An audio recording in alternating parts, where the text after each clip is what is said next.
Amém. Vamos abrir nossa Bíblia no Evangelho de Mateus. Evangelho de Mateus, capítulo 7.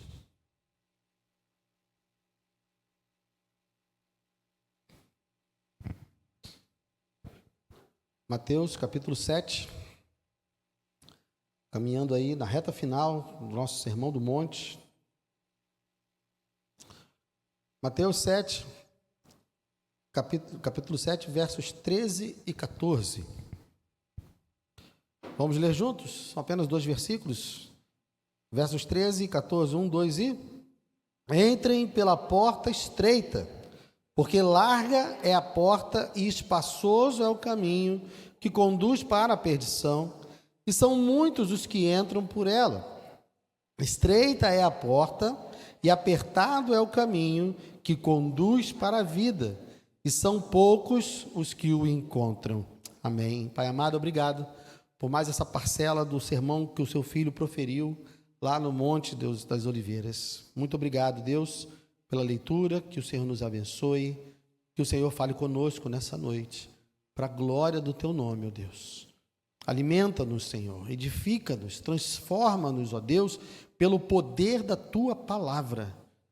Que não haja, Deus, no meu coração uma intenção de convencimento, porque não cabe a mim, mas, ó Deus, que eu seja fiel ao apresentar o que a tua palavra diz, e que teu Espírito, Senhor, de maneira soberana, opere nos nossos corações, para a glória do teu nome. É o que eu te peço e te agradeço em nome de Jesus. Amém. Pode sentar, querido. Bom, como eu disse, estamos aqui caminhando para o final. Jesus, ele já encerrou as suas considerações a respeito do modo de vida cristão. Jesus, ele já terminou com as suas considerações a respeito de sua apresentação do reino dos céus. Ao longo de todo o sermão, Jesus apresentou quem são os cidadãos do reino dos céus que ele veio inaugurar, e também apresentou a maneira como eles vivem. Então, as bem-aventuranças, como nós temos visto desde o início, é só uma breve recapitulação, as bem-aventuranças, elas falam de quem é esse cidadão, quem são os cidadãos do reino dos céus, como eles são na sua essência. Então, as bem-aventuranças falam de virtudes que são esperadas de todo crente, e são todas elas esperadas de todo crente. Então, não há que se falar de um crente que seja manso, e de um outro que seja pobre em espírito, e de um outro que tenha fome e sede de justiça. Não. Todos os cristãos devem manifestar todas as bem-aventuranças, porque, como nós vimos, elas estão interligadas entre si, e uma conduz a outra. E também, ele apresenta, depois de falar das bem-aventuranças, Jesus vai nos dizer, então, de que maneira esse cristão se relaciona com o reino desse mundo. Ele vai falar que não seremos tirados desse mundo. Os cidadãos do reino, né, aqueles que manifestam as bem-aventuranças, os seus discípulos, eles não são retirados do mundo. Na verdade, eles são mantidos no mundo com a função de serem sal e de serem luz. É dessa maneira que eles devem se relacionar com esse mundo.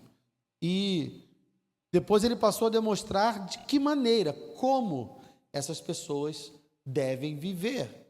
Então, ele vai primeiro confrontar a falsa justiça dos escribas e fariseus, isso ele vai fazer já no capítulo 5, vai mostrar de que maneira os escribas e fariseus estavam deturpando e distorcendo a interpretação e a aplicação da lei, e vai mostrar que os seus seguidores, que os cidadãos do reino devem praticar uma justiça muito superior à dos escribas e fariseus. Então ele faz essa confrontação, depois ele segue demonstrando o modo de viver a vida espiritual, falando de como dar esmolas, de como servir ao próximo, falando de como orar, falando de como combater a própria carne e o seu próprio pecado com o jejum. Depois ele passa então a falar da vida do cristão na sua relação com as coisas desse mundo, falando do dinheiro, falando para não acumular tesouros nos céus, servindo apenas a Deus. Então Jesus percorreu todo esse caminho e depois, já no início aqui do capítulo 7, Jesus nos apresenta a maneira que devemos tratar o pecado do outro, falando a respeito do não julgar, né, sem tirar a trave do seu olho. Você precisa primeiro avaliar a sua própria vida, você precisa primeiro olhar para os seus próprios pecados, reconhecer a sua própria pecaminosidade, para somente depois você poder se aproximar do irmão com a intenção de ajudá-lo, para servir esse irmão. Porque quando ele diz não julgue no sentido de condenar. O que Jesus nos ensina é que nós devemos servir ao nosso irmão, ajudando esse irmão a se reconciliar com Deus. Se nós encontramos o nosso irmão em falha, encontramos o nosso irmão em pecado, nós primeiro tiramos a trave do nosso olho, ou seja, nós contemplamos a nossa própria pecaminosidade, e isso vai nos colocar no caminho certo para podermos então socorrer e ajudar o irmão que precisa se reconciliar com Deus por conta do seu pecado. E ele termina todas as suas considerações a respeito do modo de viver do cristão com uma promessa maravilhosa. Nós vimos isso na semana passada, porque ele disse que tudo que nós pedirmos, tudo que nós buscarmos e toda porta que nós batermos, nós vamos receber quando pedirmos, nós vamos achar quando buscarmos e nós teremos as portas abertas quando batermos. Mas isso significa, isso está apontando, nós vimos isso na semana passada, que tudo que nós pedirmos, tudo que nós precisamos para viver essa vida que ele apresenta aqui. Jesus não está dizendo que qualquer coisa que eu quiser e que eu pedir será dada. O que Jesus está me dizendo é: tudo o que eu preciso para viver a vida que ele apresenta aqui no Sermão do Monte, tudo que eu preciso para manifestar as bem-aventuranças, tudo que eu preciso para ser sal e luz nesse mundo, tudo que eu preciso para praticar uma justiça que supera a dos escribas e fariseus, tudo isso, se eu pedir, ele vai me dar. Tudo isso, se você bater, você vai achar. Toda vez que você bater numa porta, querendo manifestar o caráter de um cristão, ele vai te dar, ele vai abrir essa porta. Então, ele termina as suas considerações sobre quem são os cristãos e sobre como os cristãos vivem, nos dando a promessa de que tudo que é preciso para vivermos de acordo com o padrão do Sermão do Monte, nos será dado. Isso é promessa, porque ele diz: se nós que somos maus sabemos dar boas coisas para os nossos filhos, quanto mais o nosso Pai, que está nos céus, não nos dará coisas boas. E nós vimos que essas coisas boas que estão aqui em Mateus, quando nós vamos para o texto correlato lá em Lucas, ele está falando do Espírito Santo.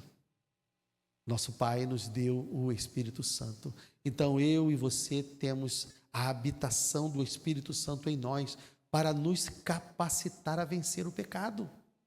Então, esse modo de vida que ele apresenta aqui no Sermão do Monte, ele é possível não porque nós temos em nós o poder, mas ele é possível porque ele nos deu o seu Espírito para nos dar, sim, aí por meio dele, por meio do poder do Espírito, vivermos da maneira como ele diz para vivermos aqui nesse sermão. Então, o que temos a partir de agora? Se Jesus já terminou as suas considerações sobre quem o cristão é e sobre como o cristão deve viver e de que maneira o cristão terá o suprimento de tudo que ele precisa para viver dessa forma, então, a partir de agora, Jesus está fazendo o quê? Jesus está entrando na hora das aplicações do seu sermão. Não sei se você já reparou, espero que sim. Mas todas as vezes que nós estamos pregando aqui, qualquer porção das Escrituras, depois que nós apresentamos as Escrituras para vocês, nós partimos então para dizer, beleza, então o que esse texto quer dizer? Como você pode aplicar esse texto na sua vida? Toda pregação, ela é uma apresentação da palavra de Deus, mas que ela conclui com uma exigência de um novo posicionamento. Toda vez que ouvimos uma pregação, nós somos chamados a tomar decisões. Decisões a respeito da nossa vida, decisões a respeito do nosso procedimento. Então, diante das verdades que são apresentadas da Escritura, nós somos confrontados e são exigidas de nós decisões. Nós precisamos decidir como nós vamos agir diante desse conhecimento que nos foi trazido da palavra de Deus. E Jesus está fazendo, então, exatamente isso. Ele apresentou todo o sermão e, a partir de agora, que ele já apresentou todo o conteúdo do seu sermão, ele se volta para a sua audiência e exige deles agora decisões. Exige dele agora um proceder. O que você vai fazer agora que eu te disse todas essas verdades? Que decisões você vai tomar agora que eu te disse todas essas verdades? Porque, veja bem, o sermão, não apenas o sermão do monte, mas nenhum sermão foi produzido para ser admirado. Nossa, que belo sermão foi pregado essa noite. Nossa, que palavra magnífica. Que palavra abençoadora. Aí a gente admira o sermão. O sermão não é para ser admirado. Jesus não pregou o sermão do monte para que as pessoas ficassem admiradas com o conteúdo do sermão do monte. O sermão não é para ser louvado. O sermão não é para ser conhecido. Todo sermão é para ser vivido. O sermão nos chama a uma nova maneira de agir. Então, toda pregação, e não somente o sermão do monte, toda pregação nos chama a uma ação, nos chama a um modo de agir, a um modo de reagir à pregação que foi dada a nós. E nós, pregadores, fazemos isso porque nós aprendemos com Jesus. Jesus agora vai fazer exatamente essa provocação. O que vocês vão fazer diante de tudo que eu preguei, de tudo que eu ensinei? Diante de todo esse sermão, o que vocês vão fazer? E ele então apresenta 2 caminhos possíveis. Ele vai apresentar para eles e vai dizer, olha, entrem pela porta estreita. Ele já está dando a resposta, né? Ele não faz nem uma enquete para que você não tenha chance de errar. Ele já diz, olha, diante de tudo que eu falei, então você entra pela porta estreita. Porque largo é o caminho que leva à perdição. Então, nós temos algumas coisas que precisamos observar nessa convocação, nessa provocação de Jesus aqui. Primeira coisa que nós precisamos perceber é: não existe neutralidade. Ou você está no caminho largo, ou você está no caminho estreito. Não existe uma terceira via. Não existe um terceiro caminho, não existe outra alternativa. Ou você está no caminho largo, ou você está no caminho estreito. O caminho largo leva para onde? Para a perdição. O caminho estreito conduz para a vida. Então, a primeira coisa que nós temos que ter em mente aqui é preciso tomar uma decisão. Não decidir é decidir. Não fazer nada é fazer alguma coisa. Sabe por quê? Porque ele diz aqui, entrem na porta estreita. Por que entrem na porta estreita? Porque todos nós já nascemos no caminho largo. Todos nós já estamos caminhando no caminho largo. Porque nós nascemos em pecado. Nós nascemos em inimizade com Deus. Nós nascemos escravos do pecado e das vontades do pensamento. Então, todo ser humano, naturalmente, ele já está no caminho largo. Como não existem 3 caminhos, só existem 2, em qual caminho nós estávamos caminhando antes de encontrar com Jesus? Estávamos caminhando no caminho largo. Então, todos os seres humanos dessa terra nascem caminhando no caminho largo. O que Jesus está dizendo é: saiam desse caminho e entrem pela porta estreita.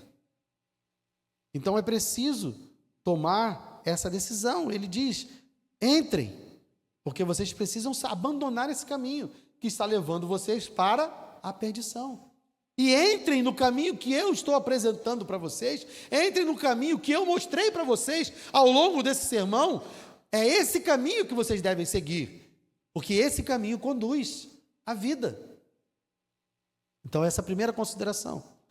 São apenas 2 caminhos. Nós precisamos sair do caminho largo e entrar no caminho que Jesus está apontando, que é o caminho estreito. Mas a questão é que a porta é estreita. O que isso implica? Se nós observarmos tudo que Jesus nos ensinou no Sermão do Monte, nós já chegamos à conclusão, e acredito que todos vocês já chegaram à conclusão, do quanto nós precisamos abrir mão para seguirmos no caminho que Jesus está propondo. Nós precisamos abrir mão da nossa própria justiça.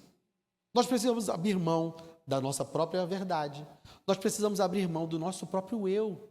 Nós precisamos abrir mão das coisas desse mundo, não acumular tesouro nos céus. Nós devemos abrir mão de uma falsa justiça que não glorifica a Deus e glorifica a nós mesmos. E ao longo do Sermão do Monte, nós fomos vendo várias coisas que são necessárias abandonar para seguirmos o caminho de Jesus.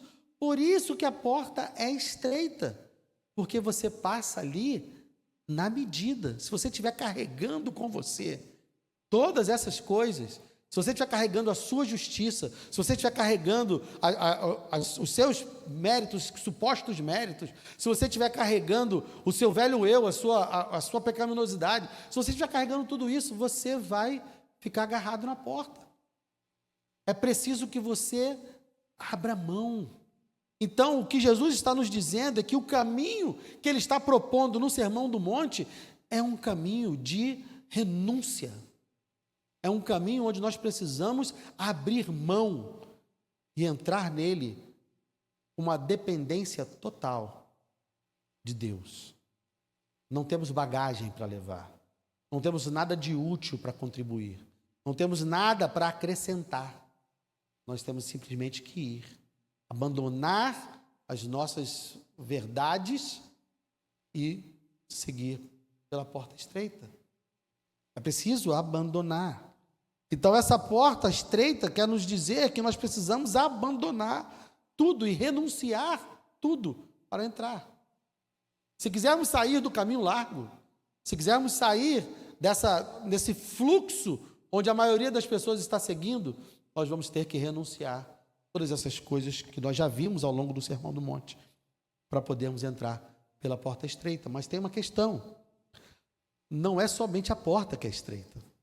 Porque se a gente pensar assim, não, a porta é estreita, mas depois que eu entrar, eu abro os braços, né? Aí fica tudo tranquilo, a porta é estreita. Me pressionei ali, renunciei e passei pela porta, mas depois que eu passar pela porta, então o caminho é largo. Não. Ele diz o quê? Que o caminho também é apertado. Viver nesse mundo, como Jesus está chamando para nós vivermos, para sermos salvos, sermos luz nesse mundo. Jesus já disse: bem-aventurados sois quando forem perseguidos por causa da justiça. Jesus não está nos dizendo, e nunca nos disse, e nunca houve nas Escrituras ninguém que dissesse que seguir o caminho de Cristo é seguir uma vida sem lutas. É justamente o contrário. O caminho é estreito. É um caminho de dificuldades, é um caminho de renúncia durante todo o percurso. Existem convites que se fazem ao Evangelho hoje que são antibíblicos, que tentam esconder e tentam transformar o Evangelho em algo atraente, mudando a natureza do Evangelho. O chamado que Jesus está fazendo é chamado para andarmos num caminho difícil, andarmos num caminho estreito, andarmos num caminho de renúncia. Então, as mesmas renúncias que nós fazemos para passar pela porta estreita são as renúncias que nós faremos ao longo de todo o caminho. Não há momento que vai ficar mais fácil. Ah, não, no começo da vida cristã é difícil, mas depois fica fácil. Quem diz isso é mentira. Na verdade, a sensação que a gente tem é o contrário, né? Quando a gente está no começo, a gente está e renunciando, e feliz da vida, e eu não quero saber de mais nada, eu só quero saber de Jesus, e abandona tudo, e conforme o tempo vai passando, a gente, poxa, mas tem esse negócio aqui que é legal, né? Poxa, tem esse outro negócio aqui também é legal. Poxa, não precisava ter aberto mão disso aqui, né? Dava para ter ficado um pouquinho com isso aqui, também dava para ter ficaram mais... Aí depois a gente que vai, né, abrindo mão de fazer a vontade de Deus. Mas Jesus não promete que vai ficar mais fácil. A entrada é estreita e o caminho é apertado. Então não tem nenhuma douração de pílula aqui, né? Jesus não está dourando a pílula. Jesus não está tornando o evangelho mais atraente. Ele só está dizendo o seguinte: olha, um caminho leva para a perdição e outro caminho leva para a vida. O caminho que leva para a vida é estreito. Se você quiser um caminho largo, vai para a perdição. O caminho da vida é um caminho estreito. É um caminho de renúncia. Então essas são as advertências que Jesus faz. Mas também nós temos bênçãos anunciadas aqui. A porta é estreita, o caminho é apertado, são alertas que ele faz, mas também temos bênçãos aqui. Primeiro, são poucos, mas nós não estamos sozinhos. Porque ele diz aqui: estreita é a porta, é apertado o caminho e que conduz para a vida, e são poucos os que o encontram. São poucos, mas você não está sozinho. Ao entrar pela porta estreita, ao renunciar às coisas que você precisa renunciar, ao abrir mão da sua própria justiça, da sua própria vida e viver uma vida que glorifica a Deus, uma vida que é expressa no Sermão do Monte, você está entrando num caminho acompanhado por outras pessoas que tomaram a mesma decisão, que abriram mão também. Então você não está sozinho nessa caminhada. Você encontrará nesse caminho outras pessoas que sabem o que é renunciar, que sabem o que é abrir mão, que sabem do que é necessário e vão te apoiar e vamos nos apoiar uns aos outros. Nós estamos num caminho que sabemos que é difícil, nós estamos num caminho que sabemos que tem as suas renúncias, que nós vamos passar por momentos de aflição, que nós vamos passar por momentos de perseguição, mas como estamos todos no mesmo caminho, como estamos todos com a mesma consciência, nós vamos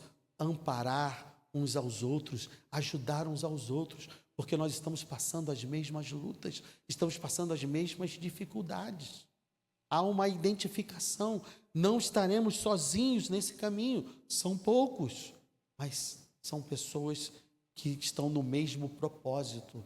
A igreja de Cristo, os discípulos de Cristo, não são muitos. Se olharmos para a história da humanidade, nós vamos ver, não são muitos.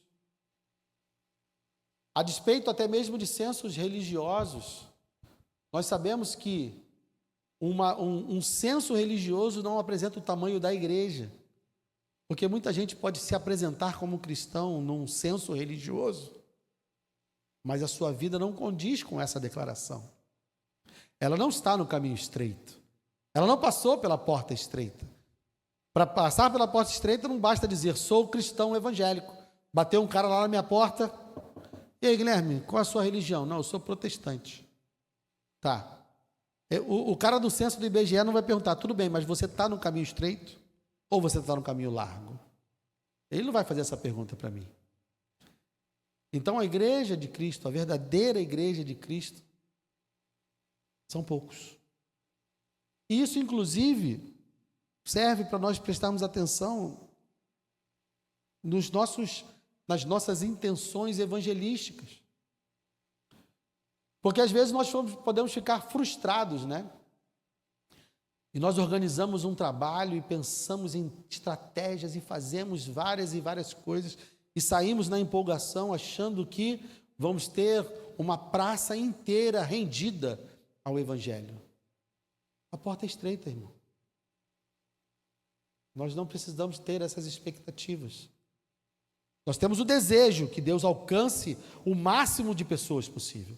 Nós temos o desejo e trabalhamos e oramos e buscamos orar e pregar o Evangelho ao máximo de pessoas possíveis.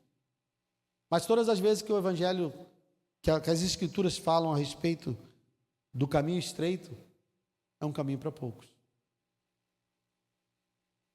Nosso trabalho é pregar para todos, porque nós não sabemos quem são esses poucos. Então a gente vai na quantidade, né? Vamos pregar para 100 mil, para ver se desses 100 mil temos ali alguns 10 mil. Mas se eu me contentar em pregar apenas para 10 mil, eu vou estar deixando escapar alguns outros. Então o nosso evangelismo precisa ser amplo, mas que no seu coração você não carregue uma expectativa de que você vai se frustrar se forem poucos que atenderem o chamado, porque o caminho, a porta é estreita e o caminho é apertado. Então são poucos, mas nós não estamos sozinhos. E a outra bênção é que Jesus, quando nos fala para entrarmos pela porta estreita, Ele não está nos falando para seguirmos um caminho que Ele mesmo não seguiu. Nós estamos sendo chamados por Cristo, e quando Ele apresenta o Sermão do Monte e nos mostra tudo o que é esperado de um cidadão do reino dos céus, Jesus está nos convidando para trilhar um caminho que Ele é o primeiro da fila. Ele não disse para Pedro, Pedro, contemple-me, ou Pedro, adore-me. Ele diz para Pedro, segue-me. E assim Ele fez com todos os que Ele encontrou no caminho. Ele disse, segue-me. Então, quando nós entramos pela porta estreita, e quando nós estamos caminhando no caminho apertado, nós precisamos nos lembrar que Cristo foi o primeiro a entrar por essa porta e Ele foi o primeiro a seguir esse caminho. A vida de Cristo é o nosso exemplo. Ontem eu estava conversando com a turma de Panorama Bíblico, nós estávamos falando sobre o Evangelho de Marcos. O Evangelho de Marcos ele foi escrito para uma audiência romana. João Marcos era auxiliar, acompanhava Pedro. Pedro pregava o Evangelho em Roma, uma igreja que já estava vivendo um início de perseguição. Então, Marcos organiza o seu evangelho baseado nas pregações de Pedro, apresentando um Deus poderoso, porque você vai pegar o início do evangelho, os primeiros capítulos do evangelho de Marcos, você vai ter ali uma sequência de milagres, uma lista de coisas maravilhosas que Jesus está fazendo, para mostrar que o Deus que eles estão seguindo, o Senhor que eles têm, é um Senhor poderoso. Mas a partir de um determinado momento do Evangelho de Marcos, essa chave vira e passa a se apresentar então Jesus como sendo o servo sofredor. O que Marcos está querendo dizer para a sua audiência, para os romanos que estavam ali tendo acesso ao seu Evangelho? Ele estava dizendo, olha, o Deus que vocês servem, e o Deus que está sendo pregado aqui, Jesus, Ele é Senhor e é todo-poderoso, mas Ele veio para servir e dar a sua vida em favor de muitos. Então, esse Deus todo-poderoso, esse Senhor, é servo, e Ele sofreu para poder servir a igreja. O nosso caminho não é diferente. O caminho que Jesus propõe para nós no Sermão do Monte é um caminho onde nós vamos também sofrer, onde nós vamos sofrer para podermos servir. Por isso que a porta é estreita e o caminho é apertado, porque não será fácil. E de novo, nunca se deixe enganar por um evangelho que diz para você que a sua vida será fácil. E se estiver tudo muito fácil, a gente precisa desconfiar também. Porque o outro caminho que é largo, o outro caminho que é cheio de gente, o caminho que a gente tem que estar é apertado. O caminho que a gente tem que estar tem pouca gente. Então, se eu estou no fluxo, se eu estou no oba-oba, se eu estou num caminho onde eu estou vendo que o negócio aqui está bom e está tudo maravilha, a gente precisa desconfiar. Porque Jesus está fazendo um convite sério aqui. Entrem pela porta estreita.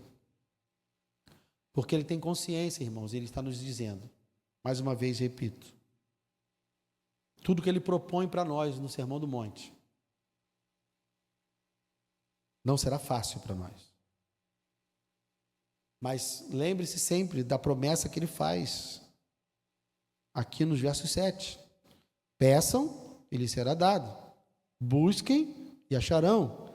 Batam e a porta será aberta para vocês. Tudo que nós precisamos para viver essa vida, tudo que nós precisamos para trilhar esse caminho apertado, Deus nos dará. Ele não está nos chamando para um caminho que vai nos abandonar à nossa própria sorte, e nós vamos precisar trilhar esse caminho no nosso próprio esforço. Não é isso, não é uma prova de enduro. Ele não está nos chamando para sermos lá um triatleta e no nossa própria força caminharmos, não. Ele está dizendo, venha pela porta estreita, mas eu vou conduzir vocês, porque eu já passei por esse caminho. Eu estou no caminho com vocês. Então nós vamos por esse caminho, que é difícil, sabendo que seremos totalmente amparados, totalmente guardados, totalmente protegidos por aquele que nos convidou a seguir por esse caminho. Então entre pela porta estreita sem temor, sem nenhum tipo de medo, porque você não será abandonado. Você não está à sua própria sorte. Ao entrarmos pela porta estreita e ao seguirmos pelo caminho apertado, nós teremos dificuldades, mas precisamos ter bom ânimo, porque Jesus venceu o mundo. Ele já venceu, já nos deu a vitória do que é necessário. Aquilo que Ele nos prometeu já é nosso, já foi consumado na cruz. O nosso destino com Cristo já foi selado. Então não é na nossa própria força, não é no nosso próprio poder, não é no nosso muque que a gente vai passar pelo caminho estreito. Jesus está lá nesse caminho. Jesus já trilhou esse caminho. E Ele vai nos dar tudo o que é necessário. Então fique em paz. Faça a escolha certa. Jesus faz essa conclamação aqui ao final das suas considerações. Na próxima semana nós vamos falar das advertências. Ele vai concluir o seu sermão falando então de advertências. Ele faz um chamado. Agora, entrem pela porta estreita. E depois ele vai nos dar mais alguns alertas antes de concluir. Então, meu irmão e minha irmã, estamos próximos do fim. Temos aí mais umas 2 ou 3 semanas até nós terminarmos. Vamos ficar de pé?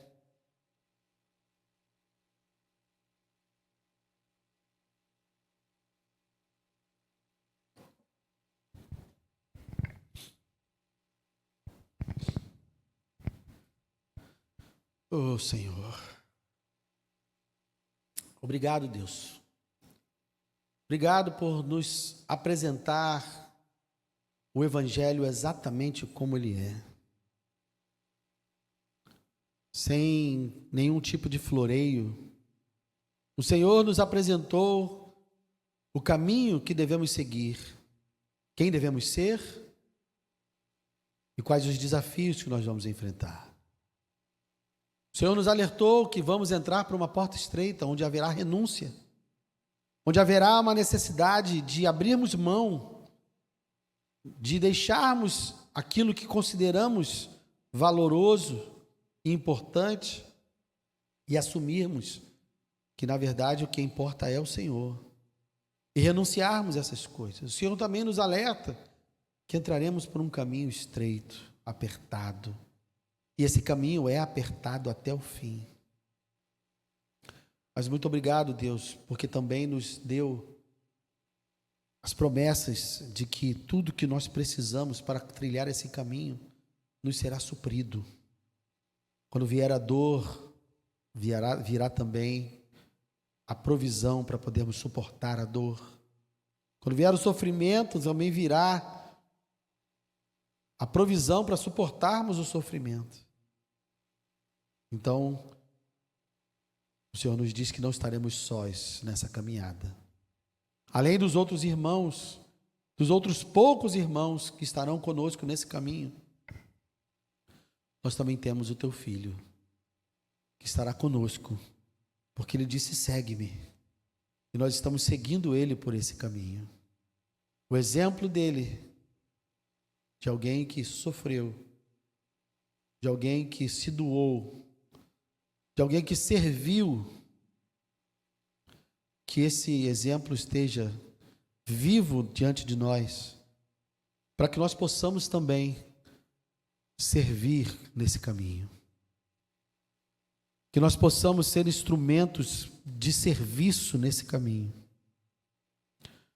Porque teu filho veio para servir. E nós, como discípulos dele, também devemos servir. Então, ó Deus, ilumina as trevas do nosso coração e ajuda-nos a ver se estamos servindo ou não. Ajuda-nos a ver se estamos, de fato, renunciando, se estamos colocando o Senhor como prioridade, se estamos no caminho estreito. Porque não queremos ser surpreendidos, ó Deus. Não queremos ser enganados pelo nosso próprio coração, achando que estamos no caminho estreito, quando na verdade estamos no caminho largo. Nós queremos estar no caminho que conduz para a vida. Esse é o nosso desejo. Esse é o nosso empenho, essa é a nossa luta, essa é a nossa súplica, para andarmos no caminho estreito, no poder do Teu Espírito, podemos fazer a Sua vontade. Obrigado, Senhor. Obrigado por essa noite. Leva-nos, ó Deus, para os nossos lares em paz. Guarda-nos, Senhor, de todo mal. Protege-nos, ó Deus, eu te peço. E que a Tua palavra fique viva no nosso coração, para podermos aplicá-la e vivê-la. Em nome de Jesus. Amém. Obrigado, meus irmãos, minhas irmãs.